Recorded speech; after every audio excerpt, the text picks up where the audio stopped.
O oficial da PM confessou só agora que teve relação com Gisele poucas horas antes da morte dela. Outra policial militar disse que sofreu assédio sexual do tenente-coronel Geraldo Neto. Quando ela me empurrou para fora do quarto, ela bateu a porta do quarto com muita força, fez um barulho muito alto. A Gisele já tinha até comunicado pro pai dela que ela queria sair daquela casa, que ela queria acabar com tudo de uma vez, porque ela já não aguentava mais aquilo. O tenente-coronel da Polícia Militar gravou e enviou um vídeo chorando e com uma arma apontada para a própria cabeça após a esposa PM pedir separação. Eu não pedi nenhuma orientação. E assim, eu não preciso de ninguém para me orientar. Eu tenho conhecimento suficiente se eu quisesse fazer alguma coisa errada. Uma policial de 32 anos é encontrada morta dentro da própria casa. O próprio marido, um tenente-coronel da PM, segunda maior patente da corporação, liga pro resgate e diz: a minha esposa tirou a própria vida. Bombeiros de emergência? Oi, a minha esposa se matou com um tiro na cabeça, ela é policial militar feminina. Só que quando a polícia chega no local, absolutamente nada bate com o que ele falou no telefone. A cena do crime, a posição do corpo, a posição da arma perfeitamente apontada para onde deveria estar. A perícia encontrou sangue no box onde Geraldo tomou banho, e também em uma toalha e na bermuda que ele usava. Ser impossível naquelas condições que foi apresentado, defendido por ele. E conforme as investigações avançaram, o que parecia um caso encerrado de suicídio começou a se transformar em algo muito mais pesado, revelando um histórico de ciúmes, controle absoluto. De acordo com o relato, a filha da soldado Gisele teria dito ao pai e aos avós que sofria situações de abuso dentro de casa. E uma arrogância que chocou até os próprios policiais que atenderam a ocorrência. Você sabe da burocracia que é da PM? Quanto mais rápido agilizar, é mais rápido. 34 anos de serviço, eu sei, eu tô falando. Você não quer, então? No começo, parecia só mais uma daquelas tragédias que a gente vê no noticiário, suspira e depois segue o dia normalmente, né? Só que o que aconteceu na manhã do dia 18 de fevereiro de 2026 começou a levantar muitas perguntas e muita gente começou a ter dúvidas. E hoje, a história é completamente diferente. Então você que tá chegando aí agora, esmaga o gostei e confere a sua inscrição aqui no canal, porque dessa forma você mostra pro YouTube que você curte esse tipo de conteúdo e você me dá uma força monstruosa para continuar postando aqui. Sem mais demoras, bora pro vídeo. A tragédia e a ligação suspeita. Tudo começou na capital paulista. Gisele Alves Santana, de 32 anos, policial militar, era casada com Geraldo Leite Rosa Neto, de 53 anos, tenente-coronel da PM. Os dois se conheceram pela profissão, algo que é super comum, né? Na casa moravam o casal e a filha da Gisele. O casamento deles já não andava muito bem, segundo algumas testemunhas. Gisele já vinha demonstrando que não queria mais estar naquele relacionamento com o tenente-coronel Geraldo Neto, e que a situação dela era muito complicada. Só que naquela manhã do dia 18 de fevereiro, às 7h57, o Centro de Operações da PM recebeu uma ligação tanto quanto inusitada. Inusitada não, eu diria mais desesperada do que inusitada. Ela tá muito ruim, ela deu um tiro na cabeça, manda o resgate logo, por favor. No telefone era o Geraldo, e o relato dele, ele diz que estava tomando banho, ouviu um barulho muito alto e que achou que fosse uma porta batendo. Fazia o quê? Um minuto que eu tava embaixo do chuveiro, escutei o barulho, eu pensei até que fosse ela bater na porta, que foi uma batida forte. Quando ele chegou na sala, encontrou a Gisele caída no chão, baleada, com a arma na mão. Eu achei estranho aquela batida, eu abri o box assim, eu olhei na sala, ela tava caída no chão. Segundo a narrativa dele, ela desviveu a própria vida, se é que você me entende, né? E é exatamente aqui que a história começa a desmoronar. O marido, que é o tenente-coronel, tá em cana e eu vou mostrar para vocês a farsa criada pelo marido, aonde a polícia tem absoluta certeza e a perícia de São Paulo entendeu que foi uma farsa. Antes do vídeo continuar, eu quero falar com você que quer dar um levante na sua autoestima, que você que não tá satisfeito com o seu físico, com essa pancinha caindo aí, quer dar um levante na sua massa muscular, no seu shape, eu tenho 100% de certeza que eu e minha equipe conseguimos te ajudar, velho. Dá só uma olhada na evolução do Pedro. Em 6 semanas só, ele conseguiu eliminar 12 quilos de forma 100% natural, meu parceiro. Tá aqui no QR Code, ó, o link que vai direto pro meu WhatsApp, me chama lá, vamos trocar uma ideia. Protocolo de treino e dieta 100% personalizado, sem Ctrl-C, Ctrl-V, tudo pra você, pra sua rotina. É só escanear o QR Code ou vai no link da descrição e me chama lá, beleza? E lembrar você também que a Growth Suplement está te levando pro Arnold Sports 2026. São 500 ingressos para vocês, serão 250 pares distribuídos para vocês que pegam o melhor suplemento com o melhor custo-benefício do Brasil. É só você fazer as contas, velho. Tá a fim de participar? Escaneia o QR Code aqui, dá uma olhada no site lá, consulta o regulamento para você saber e não ficar de fora, beleza? Eu te desafio a fazer as contas aí, botar na ponta do lápis quanto que custa a sua suplementação e eu te garanto que na Growth Suplement o custo-benefício vai ser muito maior. Você não precisa acreditar em mim, cara, é só você escanear o QR Code aqui, encher o seu carrinho, aí o cupom Léo Araújo já tá ativado, mas se você quiser clicar no link, use o cupom Léo Araújo aí, enche o carrinho e aproveita, meu parceiro. A cena do crime e as primeiras mentiras. Na boa, cara, vamos raciocinar um pouco aqui. Se a pessoa disse que quando ela ouviu o disparo, ela estava no banho, o mínimo que se espera quando a polícia chegasse lá seria ver um cenário molhado, alguma coisa úmido, o banheiro úmido, a toalha molhada, pelo menos algumas pisadas molhadas ali, nem que fosse no banheiro. Ok, não ter vestígios de água no local lá até onde ele andou, porque até aí ele já poderia ter se secado, mas pelo menos no banheiro, nos arredores, na toalha, a física básica não mente. Tinha que ter umidade, tinha que ter coisas molhadas ali, correto? Correto. Aí quando eu estava no banho eu ouvi o barulho, abri o box, abri a porta, vi ela caída no chão, imediatamente nem desliguei o chuveiro, vesti a bermuda, peguei meu celular em cima da pia, saí do banheiro, abri a porta do apartamento, que é 1 metro para a direita, deixei a porta aberta para ter transparência, para que todos vissem o que estava acontecendo se alguém saísse no corredor. Só que quando os socorristas chegaram no local, o tenente-coronel estava completamente seco, o banheiro intacto, nenhuma marca de piso molhado, nenhuma porta úmida, nenhum daqueles respingos do blindex que todo mundo deixa quando deixa a porta entreaberta quando termina o banho. Outra coisa também é que não havia sinais de alguém que tivesse acabado de sair às pressas debaixo da água do chuveiro, entende? Se ele tivesse feito isso, ele teria deixado um rastro. E os problemas na versão dele não acabam por aí, porque, segundo os investigadores, ele falou que ele não tinha mais casamento, que estava tudo acabado entre eles dois. Embora casados, o senhor e a Gisele dormiam em quartos separados há meses? Desde julho do ano passado.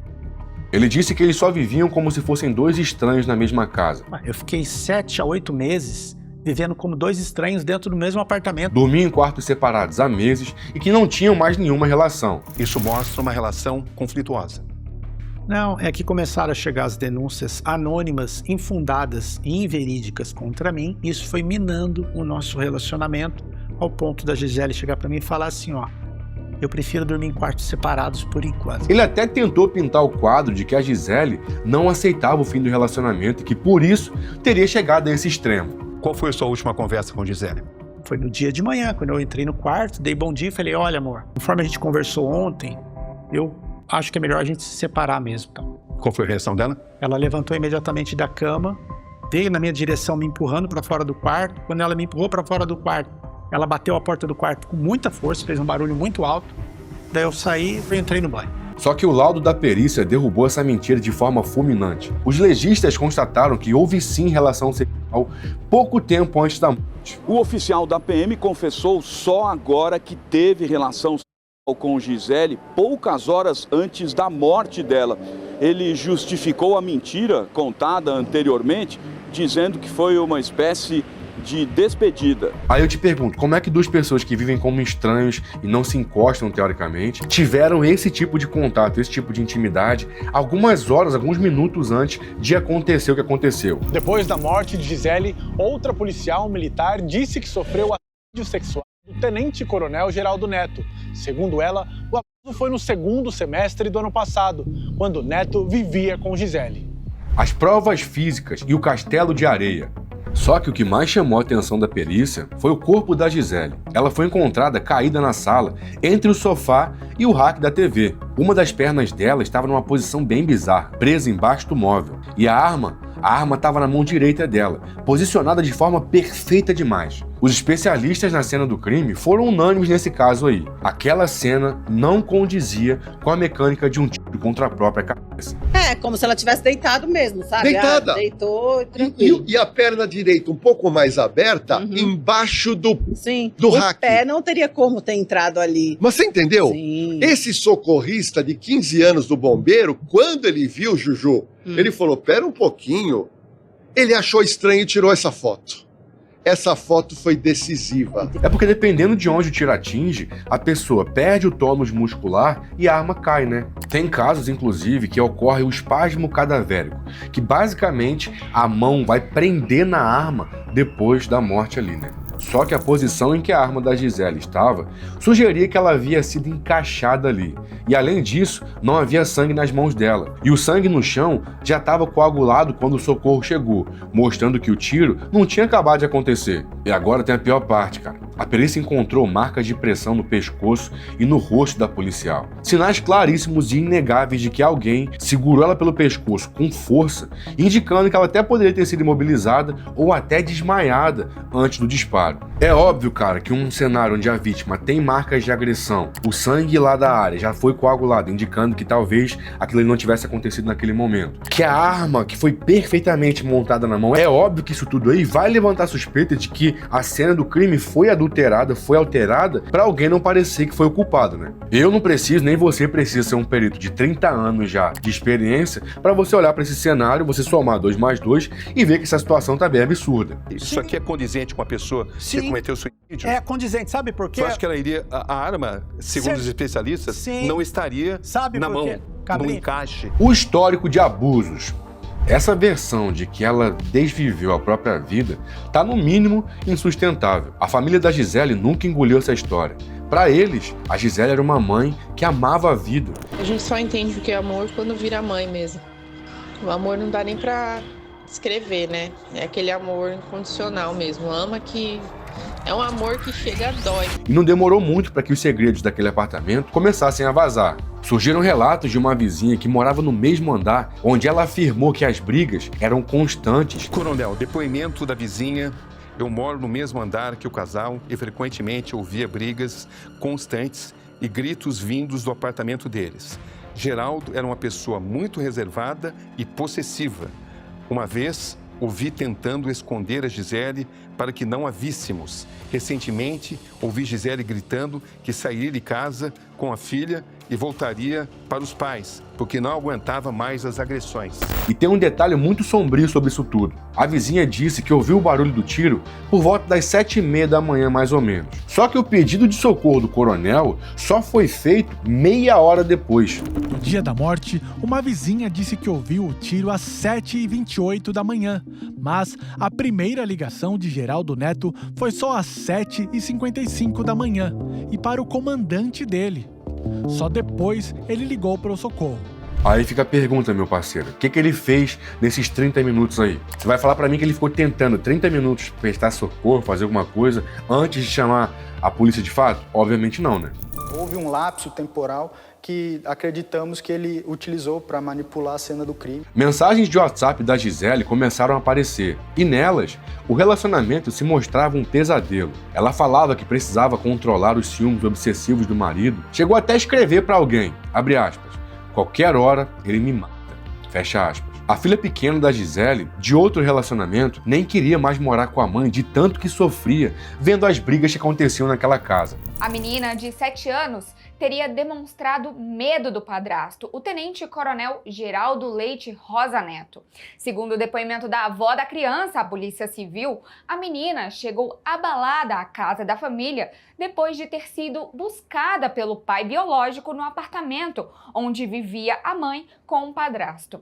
De acordo com o relato, a criança chorava muito e pedia para não voltar ao local, dizendo que não aguentava mais as brigas entre o padrasto e a mãe. A Gisele já tinha até comunicado pro pai dela que ela queria sair daquela casa, que ela queria acabar com tudo de uma vez porque ela já não aguentava mais aquilo. Só que quando ela tentou terminar, surgiu um vídeo assustador. O coronel mandou uma gravação para ela segurando uma arma contra a própria cabeça, ameaçando desviver a própria vida caso ela o deixasse. E aí, cara, quando a imprensa foi questionar o cara sobre isso aí que estava acontecendo, a resposta que ele deu praticamente beira o ridículo, pô. O tenente-coronel da Polícia Militar, Geraldo Leite Rosa Neto, gravou e enviou um vídeo chorando e com uma arma apontada para a própria cabeça após a esposa PM pedir separação.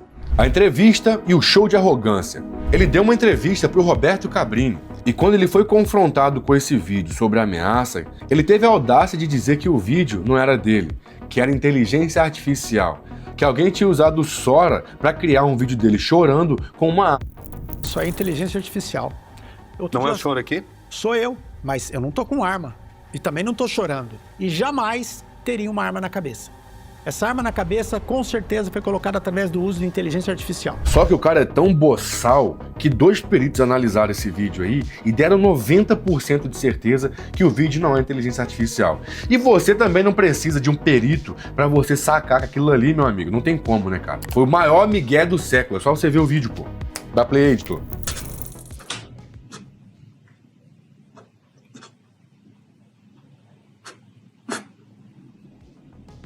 Você já se ligou que a desculpa do momento para tentar se livrar de alguma merda que você fez é falar que não, é inteligência artificial, as coisas hoje estão muito evoluídas. Só que o cara é tão burro, cara, que a mesma ferramenta que pode mascarar uma situação é a mesma ferramenta que também pode revelar se aquilo ali é verdade ou não. Sem contar que os peritos analisaram e, como eu falei, velho, 90% de certeza, não tem nem o que discutir, mano. Procuramos 2 especialistas em inteligência artificial.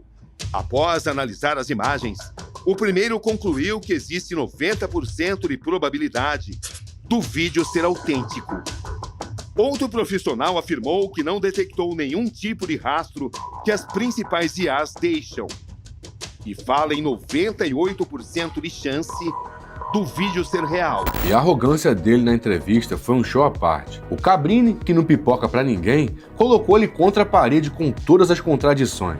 E o que o tenente-coronel fez? Ele perdeu a postura de oficial calmo, levantou a voz e disse que a vizinha estava mentindo, que a família da Gisele estava mentindo e que ele era o especialista com mais de 34 anos de carreira que já tinha visto centenas de casos de homicídio. Dependendo da parte do cérebro que esse pegar, a pessoa fica sem espasmo muscular nenhum. Do jeito que ela está segurando a arma, ela cai e fica. O senhor está querendo dizer que o senhor já atendeu casos em que a arma ficou na mão da pessoa? Sim. Mas então por que os policiais relatam não terem encontrado um cenário condizente com o vídeo? Qual a experiência desses policiais? Quantas eles foram?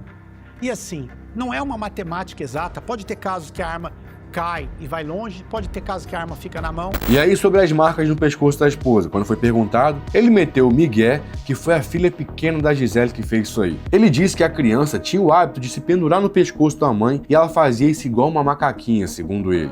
E quando ela fazia isso, ela apertava o pescoço com as mãozinhas dela e por isso deixou essas marcas. Quem estava ali no apartamento? Mas a marca foi feita além dela. A marca foi feita Havia alguma outra pessoa ali? A marca foi feita naquele dia? Mas existem marcas de dedo no pescoço dela. Que provavelmente foi a filhinha que fez, agarrada no pescoço da mãe, que nem uma macaquinha que ela andava com a mãe grudada, quando se cansava e subia no colo da mãe, abraçava com as pernas atrás do quadril e segurava com as mãozinhas atrás do pescoço. É nessa parte aqui que começa a dar raiva, porque ele literalmente tentou culpar a própria filha da Gisele pelas marcas do esganamento no pescoço da mãe, cara, da Gisele. Você tem noção do nível desse cara, meu amigo? Quem é que vai acreditar que uma criança produziu aquelas marcas? Eu não sei quem fez aquelas marcas. Eu garanto que não fui. Tanto que no laudo do IML fala que tem marcas de unha. Eu roo unha, nem unha eu tenho. As câmeras corporais e a carteirada. Só que a maior reviravolta desse caso veio quando o sigilo das investigações foi quebrado e as imagens das câmeras corporais dos PMs que atenderam a ocorrência vieram a público. Então, você lembra que ele tinha demorado mais ou menos uns 30 minutos ali para chamar o socorro? Pois é, meu parceiro. Os PMs descobriram que antes dele fazer qualquer coisa, ele ligou para um amigo dele. Ele foi meio que pedir um suporte, pedir uma ajuda. Por acaso, esse amigo aí é um desembargador. Só pra você ter noção. O senhor se preocupou em ligar para um desembargador? Eu não liguei para um desembargador. Eu liguei para o meu melhor amigo, independente da profissão dele. Se fosse um gari que varre rua, o meu melhor amigo, eu teria ligado para esse gari. Que tipo de orientação o senhor pediu a ele? Eu não pedi nenhuma orientação. E assim, eu não preciso de ninguém para me orientar. Eu tenho conhecimento suficiente se eu quisesse fazer alguma coisa errada. O cara preparou o terreno, velho. Quando a viatura chegou, foi um choque de realidade. O cabo que atendeu a ocorrência começou a achar aquilo ali tudo muito estranho. E ele percebeu que o tenente-coronel queria tomar um banho. O cabo, obviamente, fazendo o trabalho dele com excelência, tentou impedir o cara. Câmeras corporais registraram também o momento em que o tenente-coronel insiste em tomar banho e é questionado pelos policiais. Você não saiu do banho agora? E por que ele tentou fazer isso? Porque se o cara toma banho, toda a pólvora, qualquer vestígio criminal que estivesse na mão, no corpo dele, no momento que ele tomasse banho, iria pro ralo, pô. E é aqui que acontece o perfeito suco de Brasil, meu parceiro. Ele retruca o cara e ele fala: meu irmão, eu tenho 34 anos de profissão aqui, eu sei como que é o procedimento. Eu vou tomar o banho sim, meu parceiro. O cabo, no momento que ele faz isso, fica de mãos atadas. Só que ainda tem um pequeno trecho do desabafo do cabo falando: pô, cara, se ele lavar, vai sair, entre aspas, os bagulho tudo na mão. Se fosse um paisano, a gente arrastava pra perto. Só que como era a segunda maior patente da corporação, os PMs da base tiveram que ligar para um coronel superior para saber o que fazer, porque ele não ia respeitar ninguém ali, né? Você não saiu do banho agora? Irmão, Não, você falou que tá tomando banho. eu tava aqui tomando banho, daí eu escutei o barulho, eu abri a porta, quando eu abri minha esposa. Eu peguei essa bermuda que estava aqui em cima, vesti a cueca bermuda, e saí aqui, eu não cheguei a tomar banho, nem fiz a barba ainda. A barba eu faço durante o banho. Fazia 1 minuto que eu tava embaixo do chuveiro, irmão. Você sabe da burocracia que é da PM? Quanto mais rápido agilizar, é mais rápido. 34 anos de serviço, eu sei do que eu tô falando. Você não quer, então? Eu vou tomar banho, irmão. Você não quer só colocar a camiseta e um short rapidinho? Não, eu não tô nem pra isso assim. Eu vou tomar banho. A minha opinião nesse caso, na verdade, não é nem a minha opinião. A lei, ela tem que ser igual para todo mundo. Não importa a patente que você tenha, não importa o carro que você tenha. Infelizmente, a gente vive no Brasil, né? Só que, quando a gente tem alguém que tem uma patente alta, tentando mudar, tentando alterar questões extremamente importantes sobre a cena de um crime, isso aí já diz diretamente sobre o caráter do cara. Principalmente quando envolve o suposto desvivamento, né? Da esposa do cara, velho. Da suposta ex-esposa do cara. Só não enxerga quem não quer, essa é a realidade. A hierarquia militar existe sim, só que isso aí seria para manter ordem e não para encobrir a destruição de prova, meu parceiro. Os PMs comentam que no banho ele poderia eliminar vestígios. Vai lavar a mão, cara. Aqui tá com cinto, tá com tudo ali, né? Ali dentro do banheiro. A dinâmica do crime e o desfecho completo. Conforme a poeira foi baixando, o celular do cara revelou um inferno que a Gisele vivia. Ele mandava listas de regras pra ela, velho. E entre as regras dessa lista aí, tinha alguns itens que eu acho que você vai chamar sua atenção. Um dos itens é que ela era obrigada a colocar casada na bio das redes sociais. Outro é que ela não podia beijar nenhum homem no rosto pra cumprimentar. Não importa se fosse amigo dele, se fosse amigo dela, não importa. Não podia usar roupa colada, nunca, em nenhum momento. E ele escrevia com todas as letras que ele era o provedor e que ela tinha que ser a esposa submissa. Gisele relatava sofrer pressões e agressões psicológicas do marido. Segundo ela, o tenente-coronel empunhava restrições a comportamentos do dia a dia, como o uso de salto alto, batom e perfume.